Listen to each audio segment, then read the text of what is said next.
স্বাভাবিকভাবেই আমরা চা বাগানের দৃশ্য দেখলে প্রথমেই শ্রীমঙ্গল ও মৌলভীবাজার, হবিগঞ্জ অথবা সিলেটের কথা ভাবি। কিন্তু আমাদের অনেকের কল্পনার আড়ালে বাংলাদেশের আরও বিভিন্ন জায়গাতে চায়ের চাষ করা হয়, যেটা হয়তোবা আমাদের অনেকেরই অজানা। তবে বাংলাদেশের সর্বোত্তরের জেলা পঞ্চগড়ের তেঁতুলিয়াতে আপনি এরকম আরও শত শত চা বাগান দেখতে পাবেন। আপনারা যারা চা বাগান ঘুরে দেখতে চান, সিলেট, হবিগঞ্জ, মৌলভীবাজার কিংবা শ্রীমঙ্গল যাওয়ার সুযোগ হয় না কিংবা সময় বের করতে পারেন না, তারা পঞ্চগড়ের তেঁতুলিয়াতে খুব কম বাজেটে একদিনের জন্য চা বাগান উপভোগ করার জন্য ঘুরতে আসতে পারেন।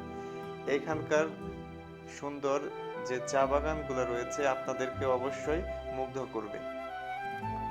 দূরে যে সারি সারি গাছগুলো দেখা যাচ্ছে ওই অংশটা ভারত সীমান্তের, আর আমি যে অংশে দাঁড়িয়ে আছি এই অংশটি আমাদের বাংলাদেশ সীমান্তে। তাই আপনারা যারা চা বাগান ঘুরে দেখতে পছন্দ করেন তারা অবশ্যই পঞ্চগড়ের এই তেঁতুলিয়ার সমতল ভূমিতে যে চা বাগানগুলো রয়েছে এগুলো ঘুরে দেখতে পারেন। পাশাপাশি আপনার ভাগ্য যদি অনেক বেশি ভালো হয় তাহলে বাংলাদেশ ভারত সীমান্তের মাঝামাঝি দাঁড়িয়ে নেপালের কাঞ্চনজঙ্ঘা দেখার সৌভাগ্য হয়ে যেতে পারে।